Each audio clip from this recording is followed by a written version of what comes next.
तो जो भगवान का नाम निरंतर रटते उनमें दिव्य शक्ति जागृत हो जाती। जैसे दो लकड़ियों के बार बार घर्षण से अग्नि उत्पन्न हो जाती शक्ति। देखो ना, दो पत्थरों को आप रगड़िए तो उनमें चिंगारी पैदा हो जाएगी।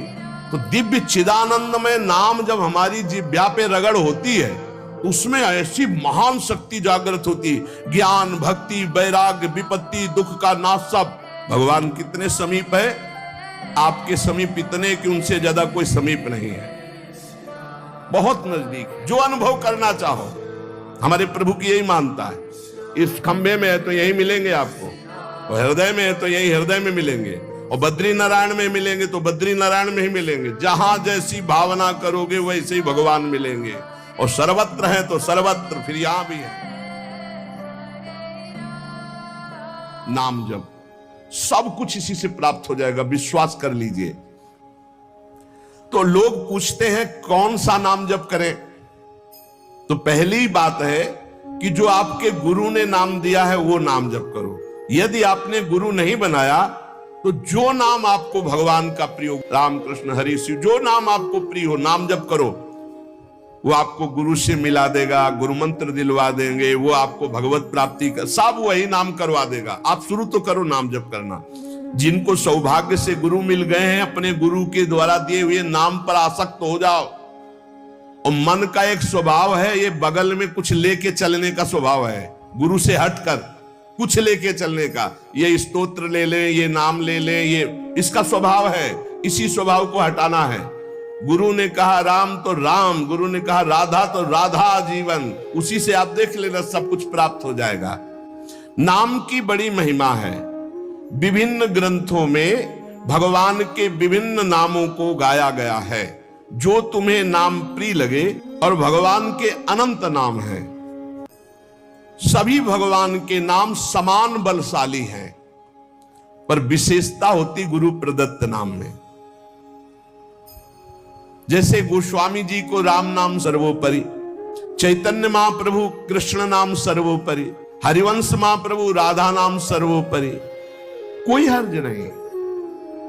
उसी एक परम तत्व के अनेकों नाम हैं, जिसको जो प्रिय लगे खूब पकड़ लो उस नाम को, जोर से बार बार उसे जपो। तो जो भगवान का नाम निरंतर रटते उनमें दिव्य शक्ति जागृत हो जाती। जैसे दो लकड़ियों के बार बार घर्षण से अग्नि उत्पन्न हो जाती शक्ति।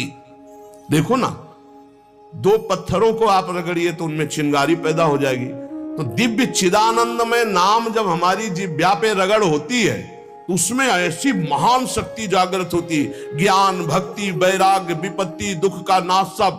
देखो गोस्वामी जी सरल भाषा में कह रहे हैं, यदि हृदय में और जगत में भी लोक में मंगल चाहते हो तो अपनी जिह्वा रूपी देहरी पर, जो भीतर और बाहर दोनों को मंगल करेगी, नाम विराजमान कर लो।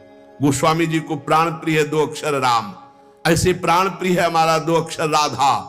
जिह्वा पे विराजमान कर लो, लोक परलोक सब मंगल को प्राप्त हो जाएगा। सर्वत्र भगवत दर्शन। तीसरी बात आई, पहला आया अपने इष्ट के अनन्य, दूसरा कैसे हो तो बोले निरंतर नाम जप करो, और तीसरा सर्वत्र भगवत दर्शन। ये सर्वोत्तम बात है। चाहे वो चांडाल हो, पशु हो, पक्षी हो, जड़ हो, चैतन्य हो, जहां तुम्हारी दृष्टि पड़े तो उसमें देखने की कोशिश करो, इसमें भगवान श्री हरि विराजमान है। जैसे दूर से पड़ी हुई रस्सी सांप दिखाई देती है, न सांप पहले था न बाद में रहेगा, बीच में भास रहा है, और बीच में है रस्सी, भास रहा है सांप।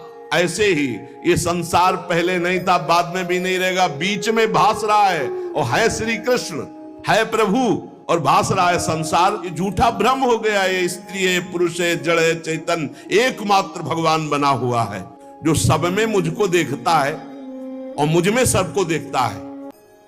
वो मेरे नेत्रों से कभी ओझल नहीं होगा, मैं उसके नेत्रों से कभी ओझल नहीं होगा। और एक श्लोक आता है कि मैं किसी में प्रवेश नहीं हूं, कोई मेरे में प्रवेश नहीं। वही यहां कह रहे हैं, नहीं आधार नहीं को हरि महा। अब क्या मतलब है इसका? बोले इसका मतलब है जैसे कहा जाए बर्फ में पानी नहीं है और पानी में बर्फ नहीं है, बात कैसी रहेगी?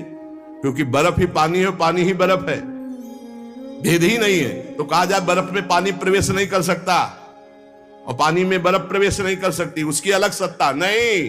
बर्फ ही पानी बनी हुई है, पानी ही बर्फ है, कोई अंतर नहीं। तो कह रहे कि नहीं आधार। बोले कैसी बात कर रहे हो? बोले इसलिए कह रहा हूं कि वही है, दूसरा कोई है नहीं। प्रभु किसी में प्रवेश नहीं करते क्योंकि प्रभु ही है पहले से, तो किसी में प्रवेश करे? और कोई प्रभु में प्रवेश नहीं कर सकता क्योंकि कोई है ही नहीं, प्रभु ही है। स्वयं हरि जगत बने हुए हैं, सब कुछ ये हरि बैठे हैं। बस ये नेत्रों का हमारा दोष हट जाए, चश्मा बदल जाए, केवल हरि है। सिय राम मैं सब जग जानी, मानी नहीं, जानी, जान के, देख के। अति समीप, भगवान कितने समीप है? आपके समीप इतने कि उनसे ज्यादा कोई समीप नहीं है, बहुत नजदीक है। इतने नजदीक है कि अपने आप से भी नजदीक हरि है, अपने आप से भी। आप अभी अपने को शरीर मान रहे हैं या मन मान रहे हैं या स्वभाव मान रहे हैं, स्थूल सूक्ष्म कारण तीनों से नजदीक भगवान है। और इतने दूर हैं कि जन्म जन्म लग जाएंगे खोजते हुए, मिलना बहुत कठिन है। क्यों? क्योंकि बाहर खोजने से नहीं मिलेंगे, अंदर डूबने से मिलते हैं। अंदर जो लौट कर डूब गया वो पा गया हीरा, और जो बाहर चाबी घर में खो गए हैं और बाहर जंगल में पूरा जीवन ढूंढो, मिलेंगे क्या? घर में लौटो, अंतर में आओ, बहिर्मुख बात छोड़ो, अंतर्मुख हो करके एक चरणदास चित्त मनंते से अकेले अंदर घुसो। कुछ लेके नहीं जाओगे प्रेम गलियत साकरी, जितने संबंध सब ये बोझा है, नहीं ले जाओगे अंदर। अंतर्मुख अकेले होकर असंगो हम, और फिर ढूंढो तो मिल जाएगा, वही मिल जाएगा। और जब वो मिलेगा तो ढूंढने वाला नहीं रहेगा, केवल वही वो है जो अनुभव करना चाहो। हमारे प्रभु की यही मानता है, इस खंबे में है तो यही मिलेंगे आपको, और हृदय में है तो यही हृदय में मिलेंगे, और बद्री नारायण में मिलेंगे तो बद्री नारायण में ही मिलेंगे। जहां जैसी भावना करोगे वैसे ही भगवान मिलेंगे। और सर्वत्र है तो सर्वत्र फिर यहां भी है। कैसे भगवान समाये हुए हैं? जैसे दूध में घी। अब दूध में पूड़ी बनाओ, नहीं बन पाएंगी। अब प्रक्रिया है, दूध को दही जमाओ, दही का मंथन करो, मक्खन निकालो, मक्खन को सिराओ, घी आ गया। ऐसे ही गुरु प्रदत्त साधना के बिना यह दृष्टि नहीं प्राप्त हो सकती। सर्वत्र श्री भगवान है। भगवान कैसे समाये हुए? पयघृत, दूध में घी के समान। जैसे अग्नि और लकड़ी, लकड़ी में कहीं अग्नि है लेकिन घर्षण करो, अरण्य मंथन उसी को तो कहते हैं। लकड़ी के घर्षण से अग्नि पैदा हो जाती। जैसे एक छोटे से बीज में पूरा वृक्ष है, उसकी डाल भी है, उसका पत्ता भी है, उसका फल भी है, लेकिन उसको जब आप भूमि पर प्रक्रिया से गाड़े, बीज अंकुरित हो, तब आपको यह अनुभव में आएगा। आनंद समुद्र भगवान ही सब रूपों में व्याप्त है। एक बार यह दृष्टि आ जाए कि सर्वत्र भगवान है, वो भव समुद्र से पार हो गया। पर इस दृष्टि में बड़ा धैर्य की जरूरत है, क्योंकि जहां आपकी दृष्टि हुई तहां माया अपना रंग शुरू कर देगी। जब देखने चलोगे ना भगवान को, तो ये द्वंद अपना आक्रमण करेंगे। कभी सुख फंसा लेगा, कभी दुख, कभी लाभ, कभी हानि, कभी मृत्यु का भयावा, कभी मान, कभी अपमान। जो इन सब में भगवान को देखता है वही निकल पाएगा। बड़ा कठिन है जब कोई अपमान करे उसमें भगवान देखे।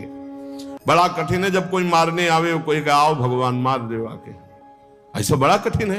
कोई हमें गाली दे, हानि करे, तिरस्कार करे, हम उसमें भगवान देखें, लेकिन है भगवान। बहुत कठिन है। भगवान एक ऐसी स्थिति दे तभी होता है, नहीं तो ऐसे। अब नामदेव जी ने जब कुत्ते में भगवान को देख लिया, भूत में भगवान को देख लिया, तो एक भगवान से सख्य भाव से बात करने लगे। एक दिन कहा, विठ्ठल भगवान, पांडुरंगा, आपकी कृपा से अब मैं सब में आपको पहचान लेता हूं। भगवान ने कहा सही। बोले आप किसी भी रूप में छुपो, अब हम आपको पहचान लेंगे।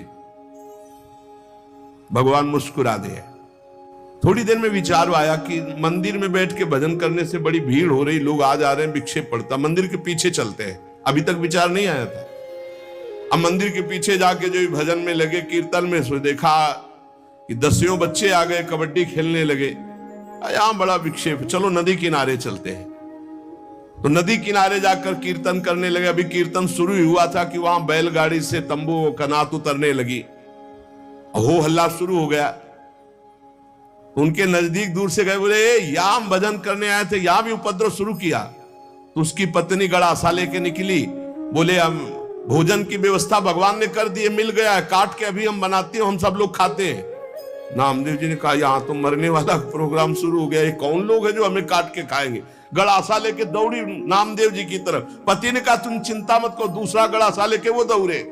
अब वो नामदेव जी ने भजन तो फिर भी हो जाएगा जो जिंदा रहेंगे, भागे मंदिर की तरफ और सांस, और जैसे जैसे भागते पीछे पकड़ पकड़ अब पकड़ा पर।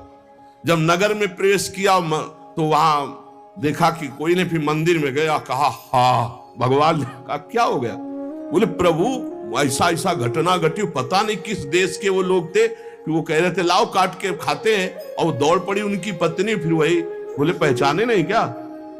बोले प्रभु पहचानना क्या है, वहां इतना बड़ा गड़ासा ले। बोले रुक्मिणी जी वो थी और मैं था, और कौन था? और कोई दूसरा थोड़ी था।